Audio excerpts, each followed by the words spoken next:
The following program does not necessarily represent the views and opinions of Reality Radio 101, its advertisers and sponsors, or its listening audience. Listener discretion is advised.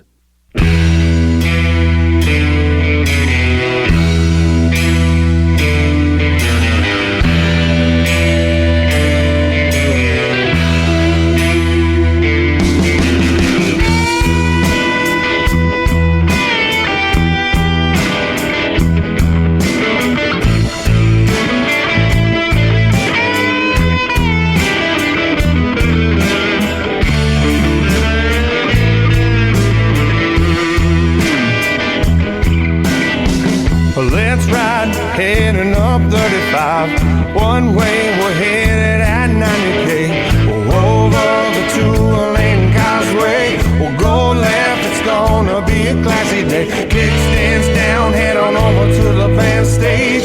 Kick back and listen to the band play. Whoa, whoa, let's take a ride today. Whoa, whoa, across the causeway.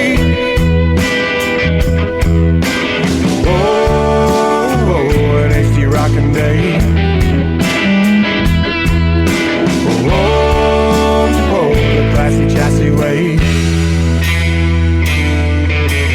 Good evening and welcome to this House of Musicians, the radio show, right here on Reality Radio 101 with your host, singer-songwriter and founder of the band, Inner City Outlaws, the baritone bear, Barry Smith. To get on board, send us an email right now. Our email address is thisHouseofMusicians@gmail.com or instudio101@gmail.com.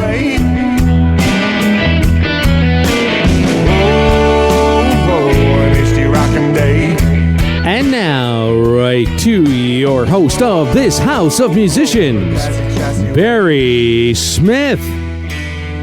Hey, welcome everybody. And to our listener, welcome to this House of Musicians on Reality Radio 101. We hope you enjoy the next hour with us as we do our small part to promote musicians, bands, and venues. Gary, how are you? I am fine. How are you, sir? I'm doing quite well and overly excited for our guest tonight who's on the show. Very much so. If he was here in the studio, I would want his autograph. Well, you know what? He was in the studio not too long ago, maybe a year or two ago, right, on Lou Devano's show, Kickstands Up, remember? That's and correct. He played a song on his guitar. So, hey, we're going to welcome tonight, folks, Mr. the one and only Thomas Mitchell. How are you, Thomas, my man? Are you there, Thomas? He hung up. He said, "The hell with this. I'm out of here."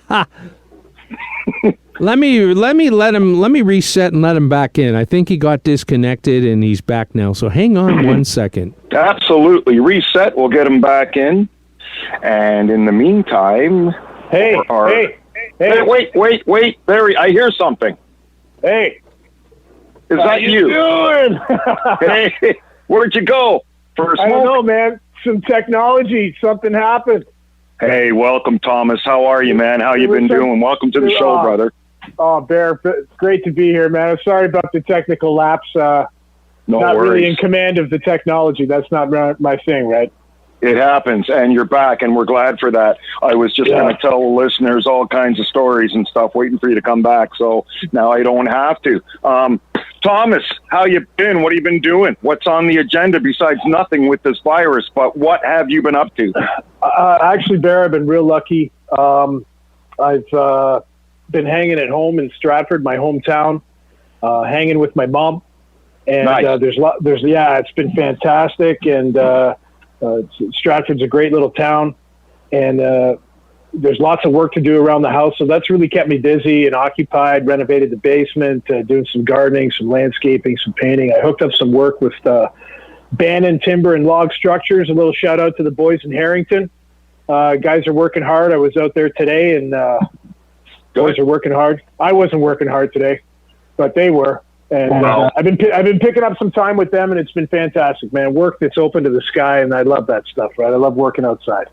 Yeah, me too, and it keeps you busy and whatnot. Now, for the listener, in case you don't know who Thomas is a musician.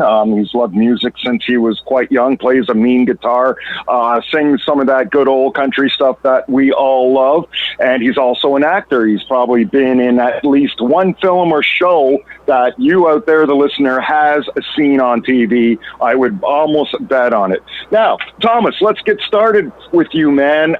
Music-wise, when you were a kid, what were you into? I know when I was a kid, I was influenced by my dad and my mom with, that old country stuff, Merle, George Jones, and all that stuff. How about you? When did you first get introduced to music? Well, I'll tell you, one of my earliest memories, growing up, before we moved to Stratford, we were living in a little town called Rockwood, which is on Highway 7. Saunders Bakery, the best bakery in southwestern Ontario. Yep. And I remember hanging out with my buddy Bradley Bender was his name, and we would jump up and down on his folks' bed rocking to American Woman. That is probably one of my earliest rock and roll memories, right? Just and how old were you? Out American Woman. Oh, I was like six cool. or seven. Cool. 7 when we moved to Stratford, and then I remember once we moved to Stratford, I remember my mom brought home my first album, and it was the best of the Guess Who. And wow. That kind of got me rolling. And my mom's got great musical taste, a lot of jazz in the house, a lot of great music, blues. My dad was a drummer, cool. Played professionally up in Wasaga Beach back in the late 40s and into the 50s. He was a drummer with a jazz band. Nice. And your mom was an entertainer? Yeah, my mother's an actress. And an actress, yep.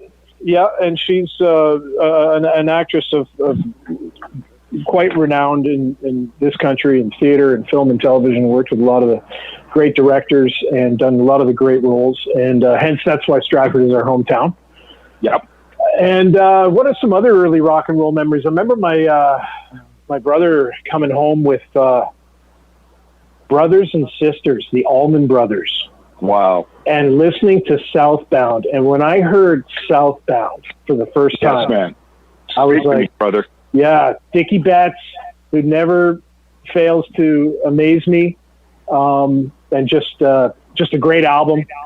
And then when you get the backstory about how it was the first album that was recorded without Duane Allman, it's very bittersweet. And, it's a tour de force effort on their part, considering the loss they were enduring at the time. But and then music was just in the house, and I remember going home for lunch. I'd be going to Avon School, and I'd be rocking Sly and the Family Stone.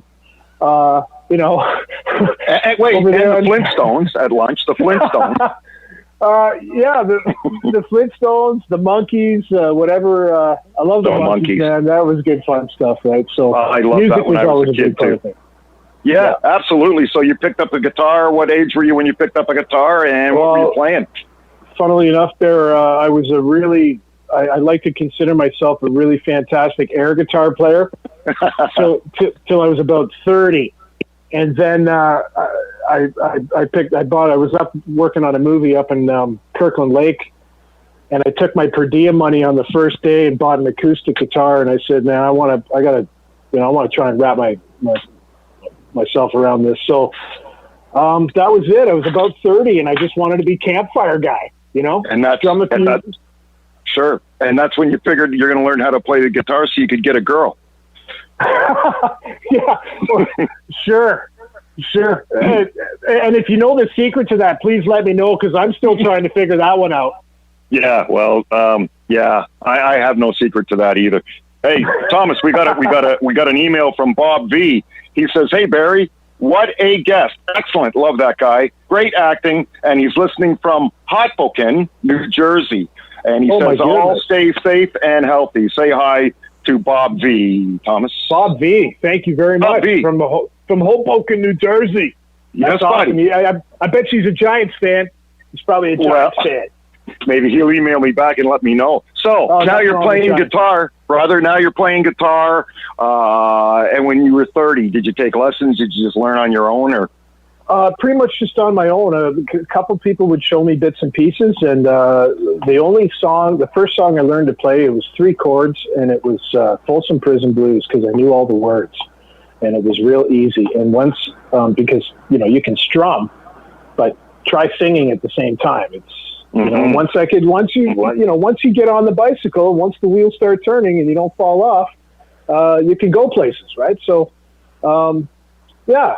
And that's kind of how it rolled for me, and got into a lot of the old, just 3-chord basic country rock, folky stuff, and then I went into Long and McQuaid one day and said, I think I need an electric guitar, and bought an electric guitar, and then I responded to an ad in one of those music magazines that Toronto used to have all the time, the wanted musicians, something like that, and hooked up with a couple of buddies, and next thing you know, we got a band, and that was 2003. So John, the bass player, and I, we still rock when we can, and we've gone through a few drummers, but yeah, we played quite a few places in Toronto, and it was a lot of fun. We played probably more places than we actually played to people. Right. Like we probably played 30 venues in Toronto, and we've probably played to about 28 people altogether. Yeah. Well, hey, welcome to the world of being a musician, I suppose, eh? No, it was great, but good learning curve. They used to pay us to never come back. That was the deal. They'd pay us and just don't come back, not even for drink specials. That's great, man. That's the way to become big. Yep. So, there you go. No, so that's fabulous. So now you're playing the guitar and you're singing, and you're 30 years old. And definitely the Allman Brothers were a big influence on you growing up. What other bands? Who else do you absolutely adore?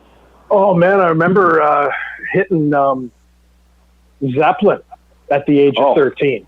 Right. I think my Desert Island album it's a toss-up between 2. I mean, if I really thought about it, the first Zeppelin album, Led Zeppelin 1, is a Desert Island album for me. The other one is Hendrix's Band of Gypsies. I think that's those two albums. I just put them on, and it's just glorious. So, but other stuff too. Like I had some great, grade 8, you had to take music, right? We had a teacher named Mr. Storms. Mr. Storms, or Mr. Stairs. I can't remember. It was one or the other. And he, part of the curriculum was he'd do the big blowout musical, and we'd study that and listen to it. And it was, funnily enough, it was Jesus Christ Superstar. The soundtrack, the Norm Jewison film. He was Canadian Toronto boy, by the way. Grew up right here in the beach. Nice. And just what an offering, It was current, and it was biblical, and the music was just so fantastic, and the performances were unbelievable, and I don't know, there's something about that. I wouldn't normally go for the big musical thing, but it just kind of turned me on my head and set me on a path, Absolutely. Somehow thinking wider and bigger about music and appreciation, things of that nature, right? So and then growing up, thank God for punk rock, Bear? Sid Vicious, man. Dude, the Ramones. And the stuff they were feeding us in the 70s, like if you had if you were stuck with AM radio, it was a lot of REO Speedwagon and Air Supply and just the stuff they fed us over the radio. And thank God punk rock came along and just turned everything on its head, Absolutely. Yeah, thank God. I mean, it wasn't everyone's cup of tea, but it broadened the horizons, right? And so much great stuff has come from it since. Absolutely. Yeah. Bob did send an email back. He said, yes, I am a Giants fan and also Thomas Mitchell fan. Rock on. So there you go. You nailed it, Thomas. Thank you, Bobby B. Hey, buddy, you ride a Harley. Let's talk about when you started riding. You like and then we'll get into how you like to kind of be on the road survivalist with all your gear. But let's talk about when you first started riding Harleys, man. How'd you get into all that? I love that, on the road survivalist. I like that. Well, I've had firsthand. I've seen it firsthand, brother. I hope it doesn't really come to that. I mean, it's nice when it's an option, but not when it's the only option. Bear motorcycling. I started, I think my first dirt bike, I was visiting my grandparents down in Florida when I was like 13, and I was on a dirt bike, and I didn't really understand about shifting gears. So I spent the afternoon trying to wind in this thing out in first gear, right? And then later when I got to university, I ended up buying an old 554 Super Sport, a Honda. And that was my first bona fide bike. I'd like to say it was street legal, like it was certified in safety, but I didn't have a license. I didn't have a plate. I didn't have insurance. I just took that little, I took that little transit permit, wrapped it in cellophane, and put that on the fender for about 2 years and rode it around Quebec like that until I sold it.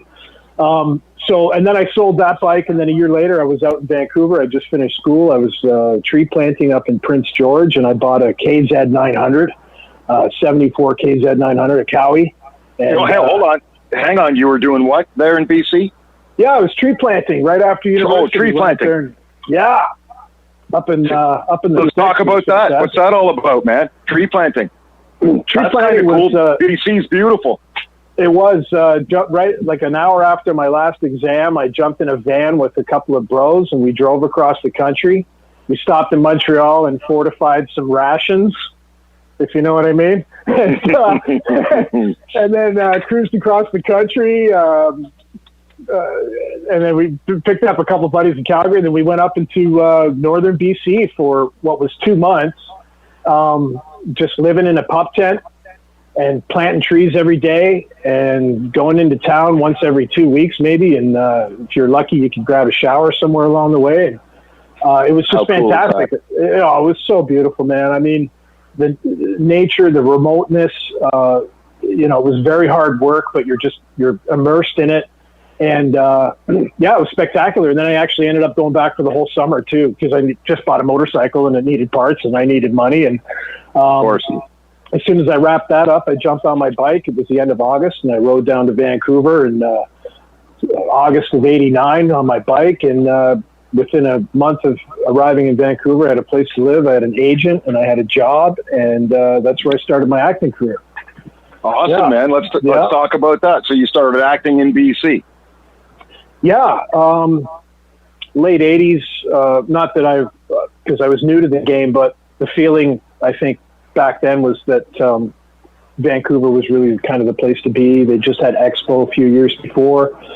They were shooting a lot of cool shows there, like Wise Guy and 21 Jump Street and MacGyver. A lot of, the business was getting bigger, and it was a good place for a young guy that wants to be an actor to go. So, yep. Yeah, I was out there for 4 years. What was your first gig? My very first gig. Do you remember? Thank you, Bear. Thank you for asking me, because I'm proud of it. It was an episode I'm proud of all the stuff I've done, to be honest. I feel so grateful to be part of this industry. But the first thing I did was a Neon Rider. I don't know if you remember Neon Rider, but it was with Winston Reckert. And he was a fantastic fella and a really nice actor. And he had this ranch where troubled youth would go.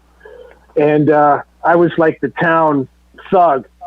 And I went out there trying to plant some evidence of break and enter so the kids would get blamed. And the whole thing at the end, like they lift off the ski mask and, those damn kids. It was very Scooby-Doo, right? But it was a lot of fun. And I'm so proud of it. It was a great little gig, like 3 days on a movie. I said, here we go, man. I'm in the biz. It's rock. That's awesome. Yeah. And all the stuff you've done since, man, the list of stuff you've done is just over incredible, man. So when did you move? When did you I'm looking at something here. You were on Corner Gas. I love Corner Gas. I try to catch every episode, What a cool show. What a funny show. Yeah, that what was that like with Brent Butt and those guys? Well, if I remember, as I think about it, it started off great because they picked me up at my apartment in a limo, and nice. That wasn't kind of normal, not for me anyway. I mean, normal for some folks, but they just, I was just like kind of a regular actor, I was going out to do a support part, guest star, what have you, and they just took such great care of me from the word go, right? They sent the car, they picked me up. It's a nice flight out there. I got a nice hotel. I was only out there for a couple of days, 2 days on set, couple of travel days. They were just so kind and generous. Everybody in the cast is so warm. Some of them I had been familiar with before. The writing was funny. It was just so funny and so much fun. And yeah. Had a lot of fun. Hey, man. Okay. That's awesome, Thomas. Hey, bear with me, man. I want to talk some more about some of the stuff you've been in. I have a list as long as my arm, I'll say here, of stuff that you've been in, acting and whatnot. So let's come back and talk about that. Sure. But we're just going to take a station break and give a shout out to our sponsors, and thank you to our sponsors for helping us fund the show and keep it going. And Thomas, sit tight, my man. Like I say, we're going to give a shout out to the sponsors, and we'll be right back, folks. I'll be the one who gets falling down drunk at my neighbor kid's soccer game. I got an 82 Fiero with a car seat in the middle, broken down on the interstate. I got a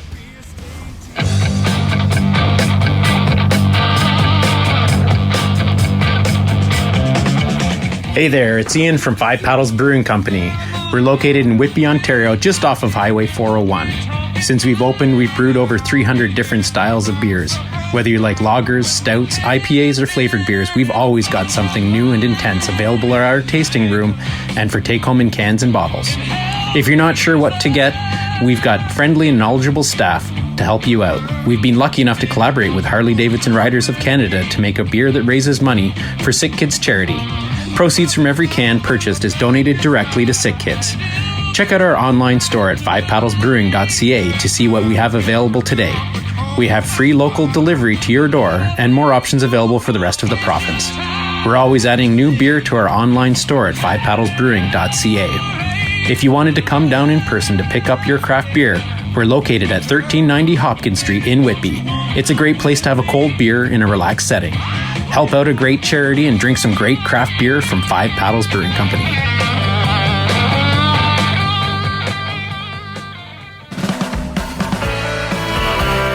At Classy Chassis and Cycles, we have the absolute best motorcycles available for sale and the best live music for your entertainment.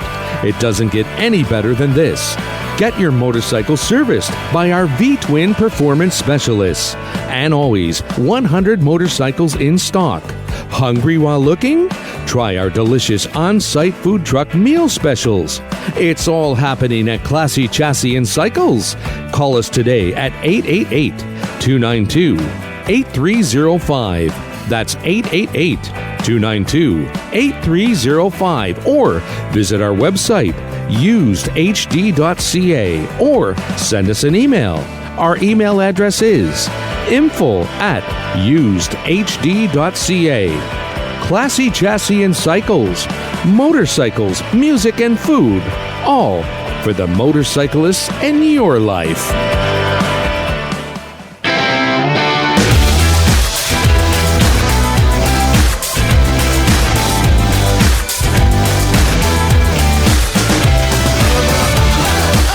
Welcome back to this House of Musicians, the radio show right here on Reality Radio 101. To get on board, send us an email right now. Our email address is thishouseofmusicians@gmail.com or instudio101@gmail.com. All set to misbehave, and you know we're gonna, 'cause these are the days till soon the sun is gone. Kick it and keep on going. And now, right back to your house of this House of Musicians with your host, singer, songwriter, and founder of the band, Inner City Outlaws, the Baritone Bear, Mr. Barry Smith. Hey, welcome back. And to the listener, you're listening to Thomas Mitchell here today on our program. Thomas Mitchell is a musician and an actor. We have him on the show, folks, right here on this House of Musicians on Reality Radio 101.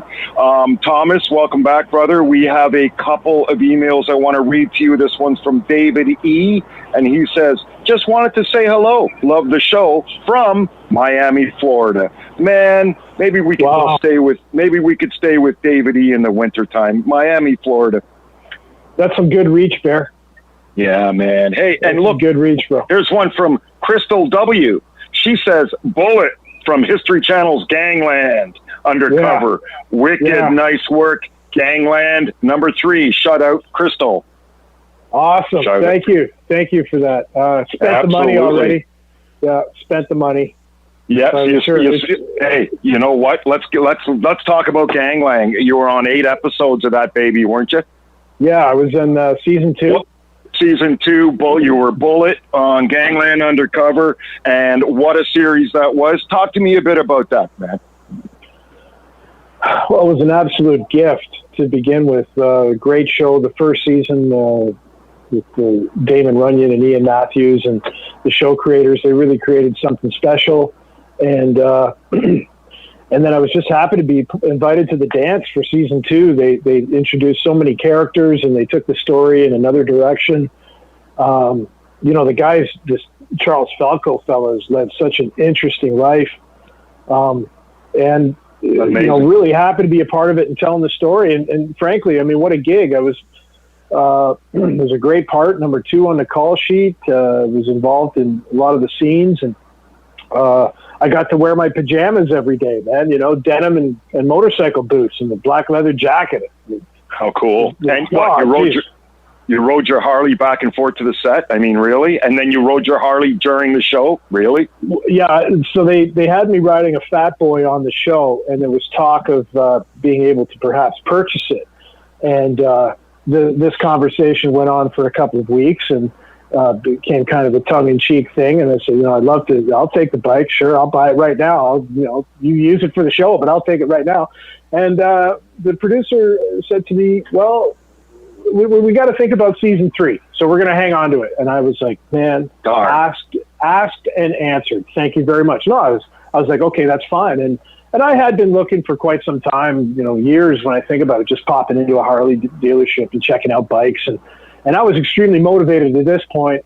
And the next day I was coming back from Barrie HD, and I didn't really see what I liked. And I thought, I'm going to go to Cycle World. I'm going to check out Cycle World. It was like 5:15 on a Saturday. And believe it or not, they were still open. And I walked in and they had tons of bikes and a few Harleys. And I was checking them over and I saw this machine. And I said, black rims, black and chrome spoke rims, white sidewalls. It's a Road King. Yes, I flipped the tag over. I'd seen it online like a day or two before. It was $99.99. I flipped the tag. It said $88.88. And I said, I will never get this much bike for this kind of price. And a week later, I picked it up, and you got it, man. I was riding it to and from set, and I've been riding it ever since.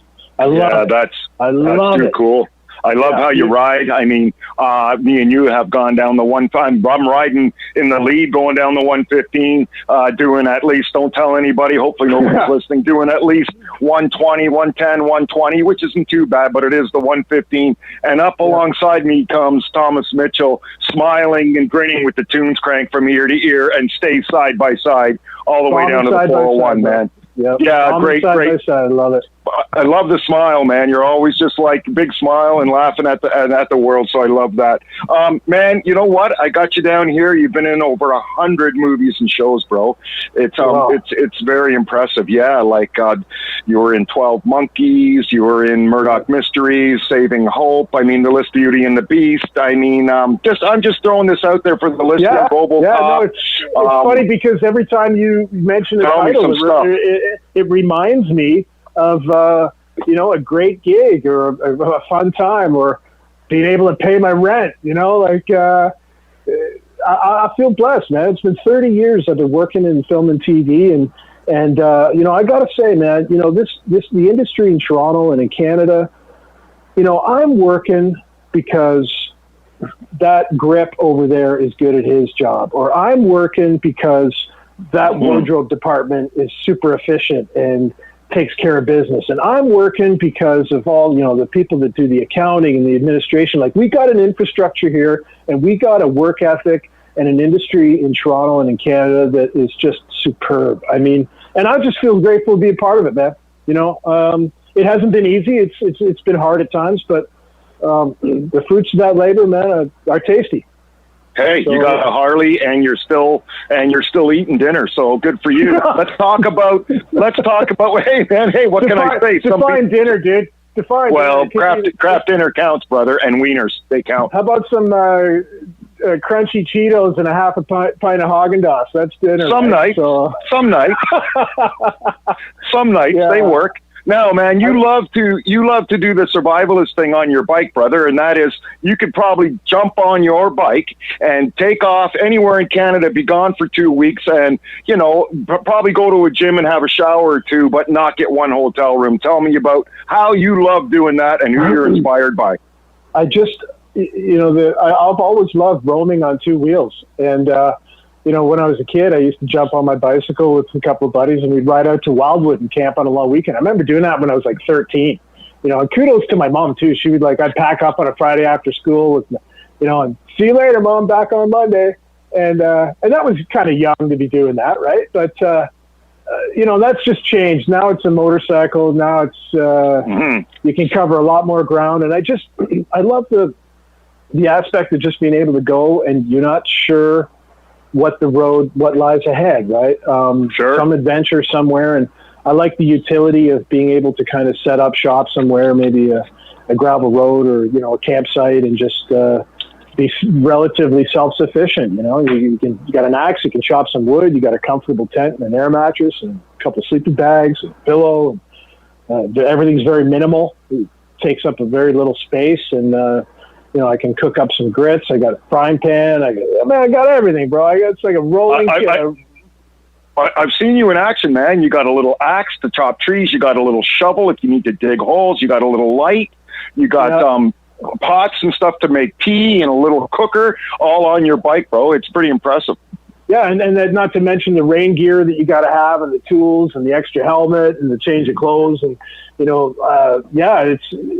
but you try to minimize, and I love it, man. There's a poetry about it, and most of the time it's a lot of solitude, and that's not always so awesome, but it's pretty great. I groove on it. I just love getting on my bike, and I'm lucky because if I'm here in Toronto, I come back to my apartment, or if I'm down Stratford Way, I get to hang out with my mom. And I got to tell you, man, speaking of dinner, my mom, she's an awesome cook, and she's got me rolling with 3 square a day.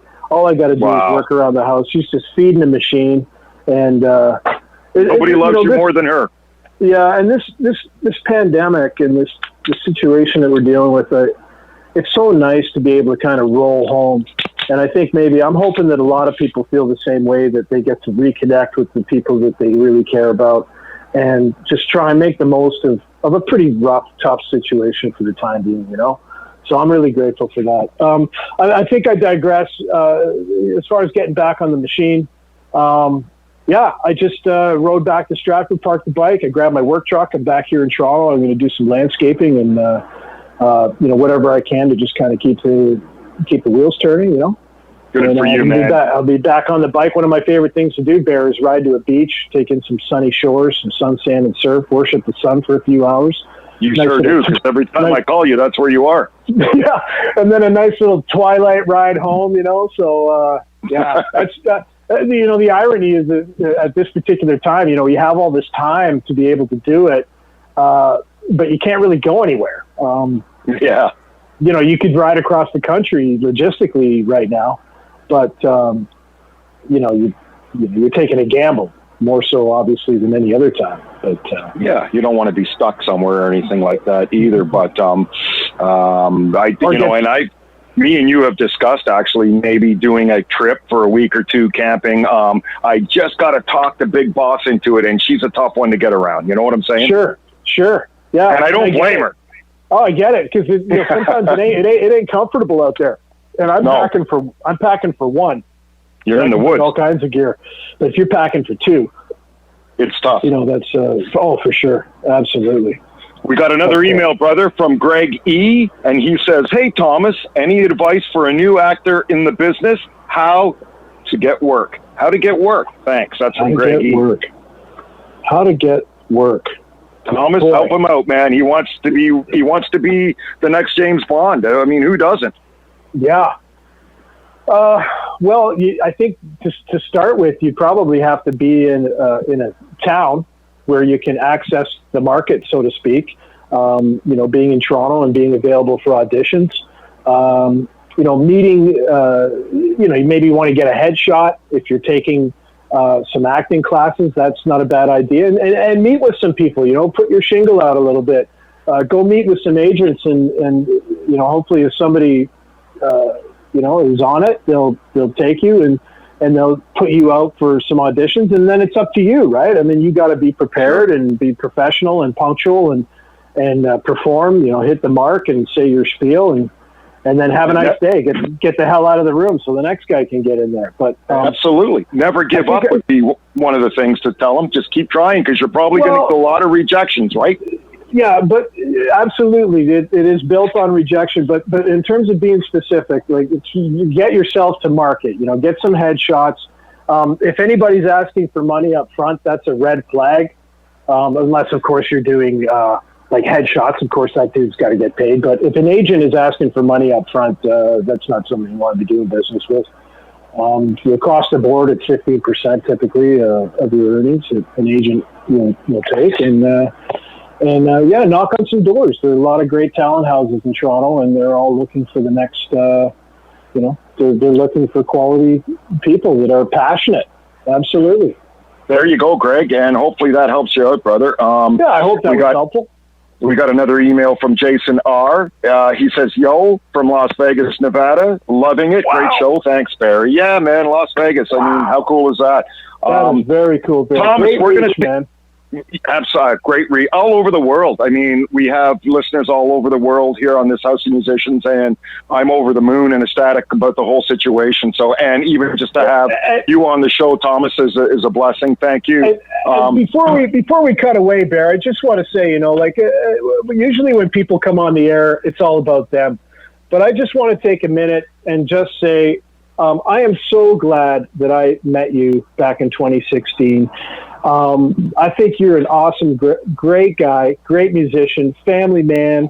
You do so much for so many people, and you just bring such a great energy to this life that we're living. And it's a blessing to know you and to know your peeps, man. I just want to say that, Bear, before we go any further. Wow, man, that's an honor coming from you. Thank you, brother. I really appreciate that. It makes me feel absolutely amazing. And thank you for that. No, for real. You know what, Thomas? We are going to take a short break, but for another ad. But before we do, I want you to tell me either musically or one of the acting shows you've been on, one of the venues, anything. Just tell me a crazy story that has happened to you, because I love talking to artists about crazy stories. Well, I'll tell you what, let's take a break and let's come back with something. Give me a bit of time to think about it. Give you time to think about that? Okay, let's do that. So, folks, you're listening to this House of Musicians on Reality Radio 101 with our friend Thomas Mitchell, actor, musician, Mr. Thomas Mitchell. We're going to take a short break and another shout out to our sponsors, and we will return right after this.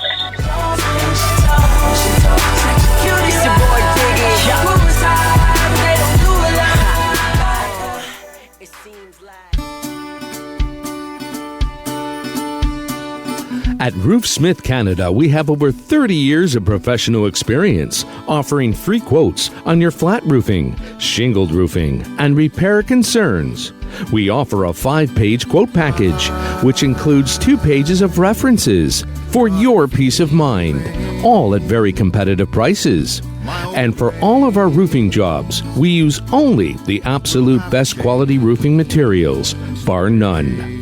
Servicing the Durham, Clarington, Toronto, Peterborough, Port Hope, Cobourg, and surrounding areas, our employees are friendly, courteous, and we maintain a no-smoking policy on your roof.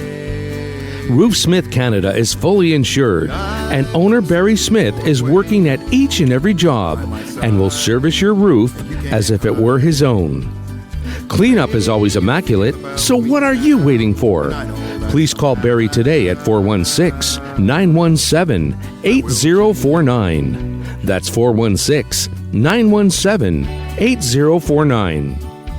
Be sure to request to join our Facebook group to view all of our jobs that we have completed and read reviews from very satisfied customers.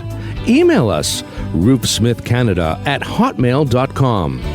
Roofsmith Canada, a proud owner-operator company that always allows you to contact us even after the job is done.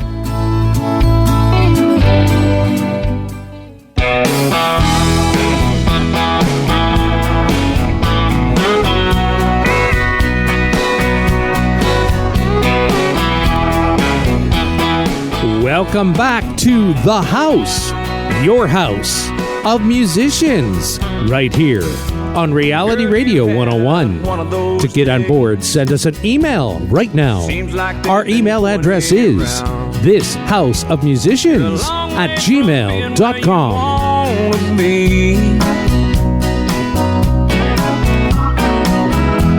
When the world isn't going your way. And now, right back to your host of This House of Musicians, the singer, the songwriter, and founder of the band Inner City Outlaws, the baritone bear, Mr. Barry Smith. Hey, welcome back, folks. Today's show, we have Thomas Mitchell on the show here, motorcycle enthusiast, actor, singer, guitar player, and good friend. So welcome back, Thomas. Hey, Bear. Before we left to go to take a break, I was going to ask you tell me some, like I always like to ask the artists that come on the show about some crazy story that's happened, like something crazy, because most people always have something crazy that's happened to them. So what, you got something for me?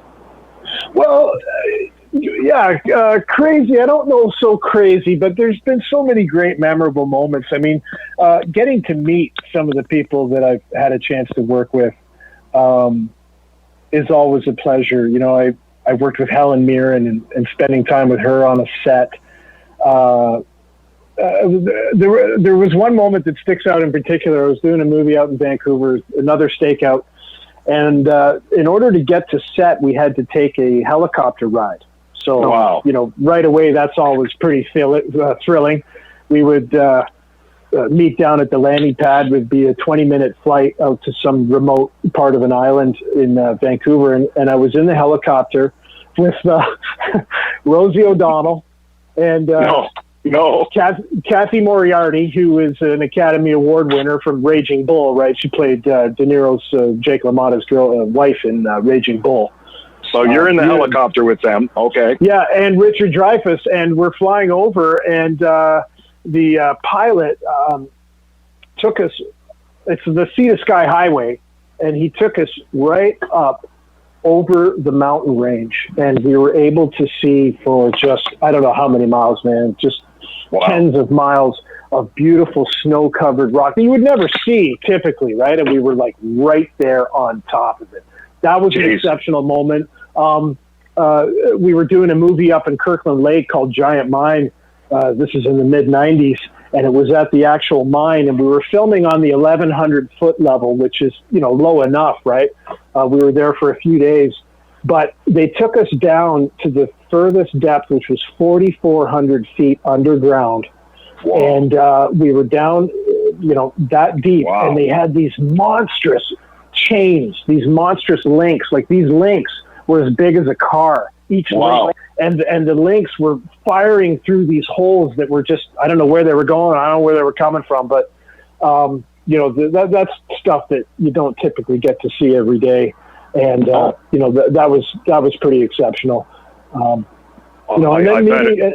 Hey, I got to work with Burt Reynolds. I mean, I got to spend a couple of days on set with him, and he was just fantastic, a more engaging, open, warm-hearted guy you can ask to spend time with.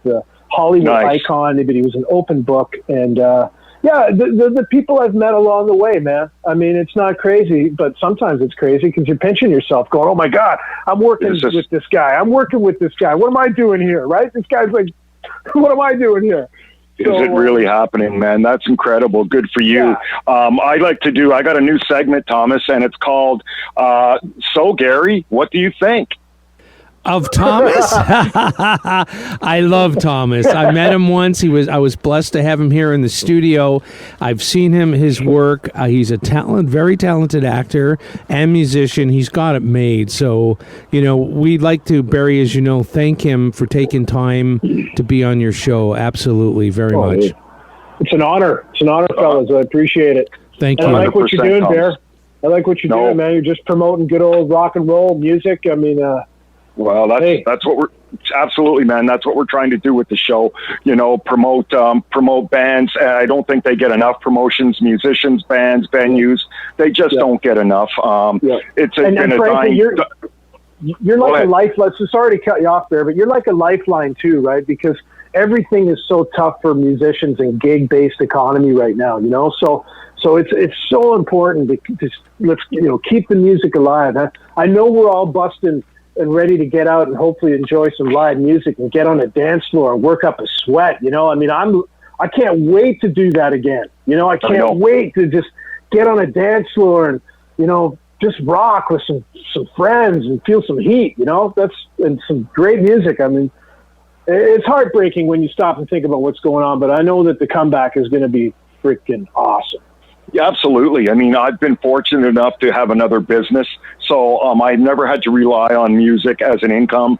It's always been fun for me. I mean, I've spent 100 times more money on music than I've ever made making music. So it's been, and like even when I had a band and I used to play in the bars at the end of the 3 nights at the end of the week, and I'd owe the bar money after they paid me. So on top of what they paid me. Oh yeah. So that was, I never really took it very seriously, but for the musicians that are out there that are trying to make a living at it, we feel for them. I mean, especially with this COVID thing going on. So we'll do our best 100% to promote them when they all get back to work and they're out doing gigs. We're going to promote the venues and where they're playing and whatnot on this show. It's all about helping our musician friends and all the females and male musicians that are out there in bands. We want to promote them, so that's what we're doing. Thomas, okay, man.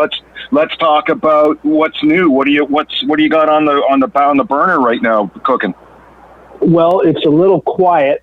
For now. Industry-wise, there is talk of things, hopefully getting started, but we'll see. Remains to be seen, man. And frankly, we'll just wait and see what happens. But I did actually have a movie that was supposed to come out in the middle of May, and it's part of the Saw franchise. We're getting into a new thing. It's called Spiral. And so everybody's taking a hit, man. And this movie that everybody worked so hard on, and everyone's looking forward to it. So it's been pushed to May 2021. And that sucks. Yeah, but it's in the can and it's done, and right. We just gotta be patient, and who knows, maybe the date will get moved up. But I have no idea. But everybody's got to take a hit, man, and it sucks. But I was looking forward to that coming out. That's with Chris Rock and Samuel Jackson.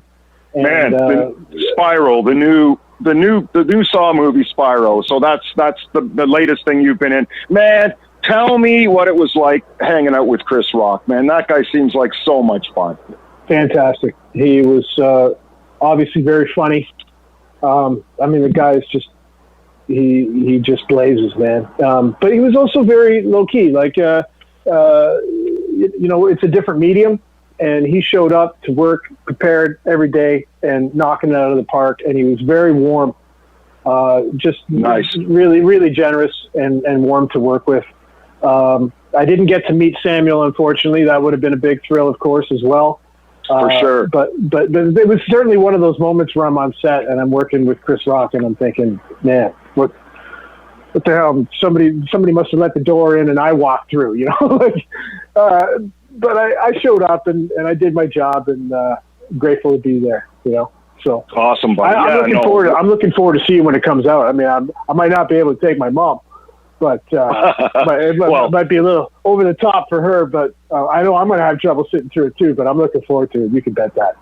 I bet. And what a gig. I know you were sitting at my fire one day, and I said to you, you know what? This is the one for you. You're with Chris Rock. You're with Samuel L. Jackson. You just did the Saw. After this movie's released, we're never going to see you again, brother. Oh yeah, sure you will. I'll be taking up space in your backyard again. I'll be pitching a tent and hanging out. Believe me. There you go, man. Here's an email from John W. Hey, Barry Bear, you have outdone yourself tonight. A bunch of us down and out musicians are listening to you here in Queens, New York City with a cold one, waiting for our break. Stay well. So, yeah, man, I love it. Yeah, man, New York City, that is man. So cool, New York City, man. They're all having a beer and hanging out, man, John W. So, yeah, we wish you guys the best down there and get those, let's hope these gigs start right back up, John. That's very cool.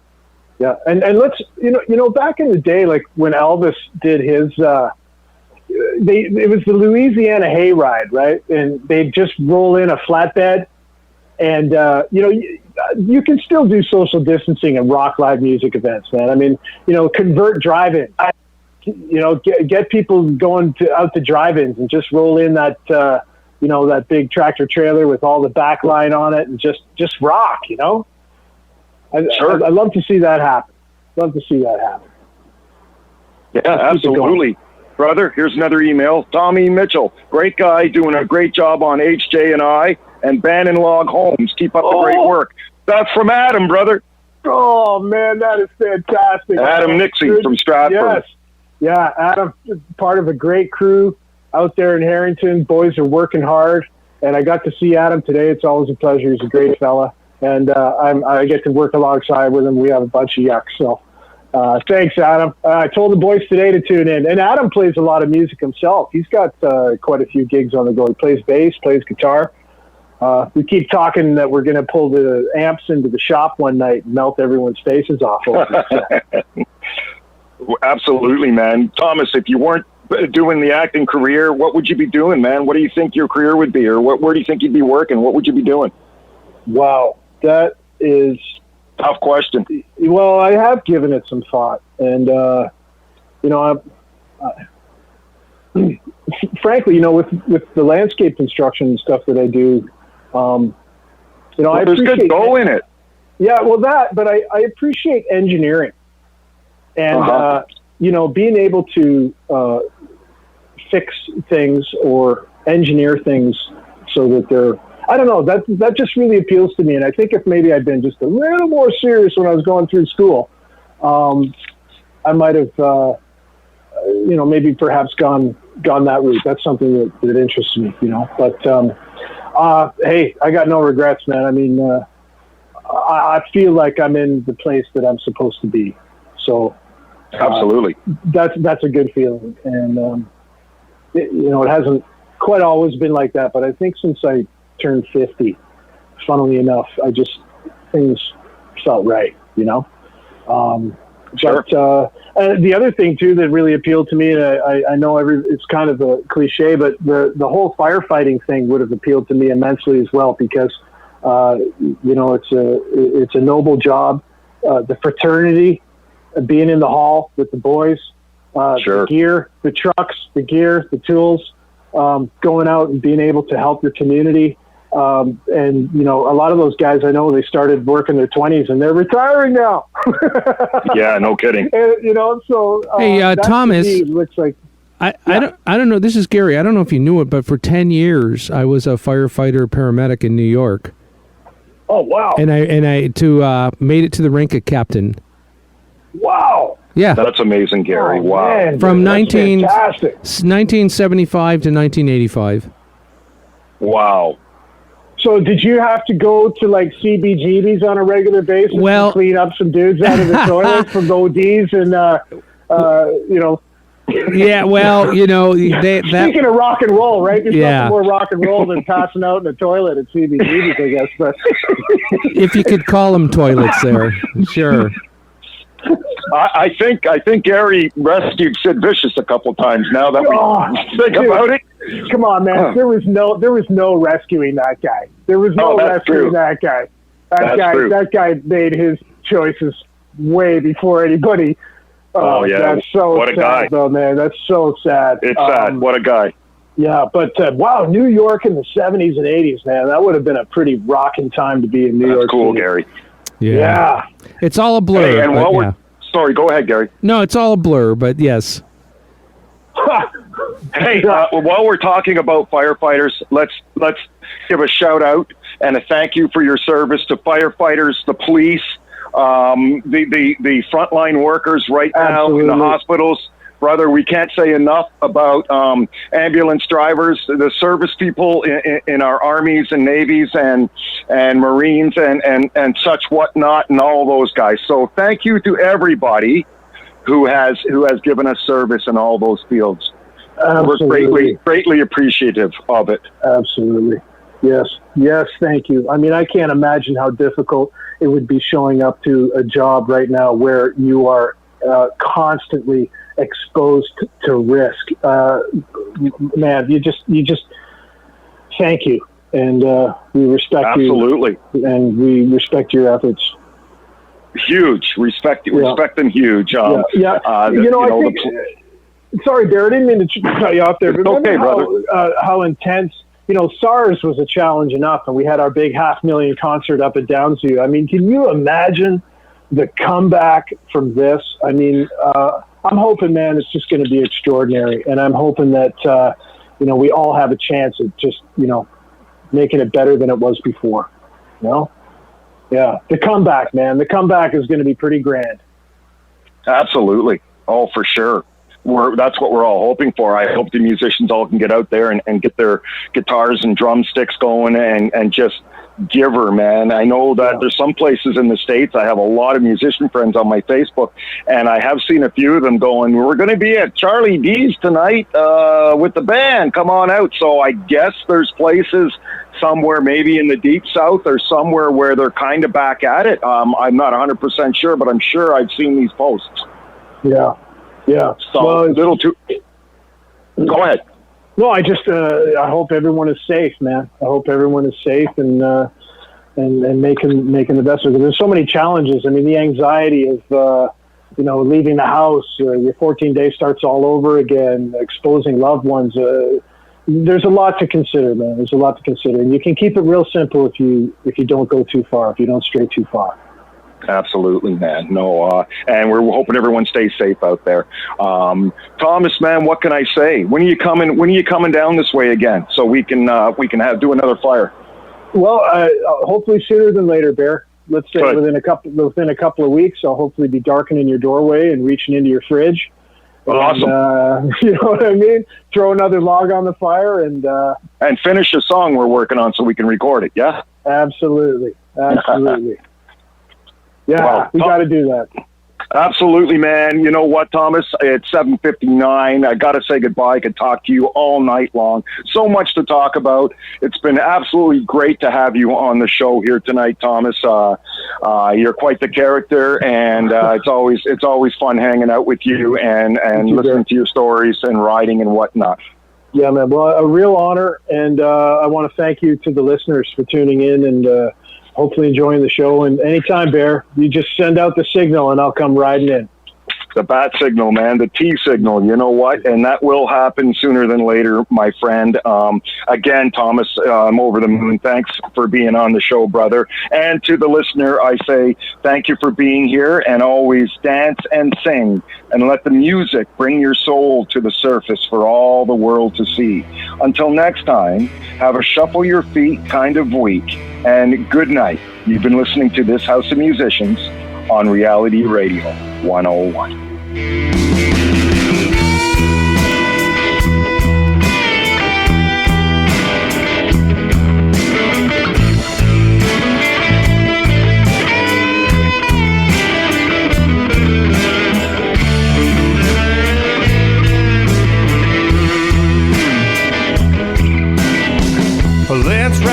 Thank you for listening to This House of Musicians with your host, the Baritone Bear, Barry Smith, right here on Reality Radio 101. Stands down, head on over to the band stage.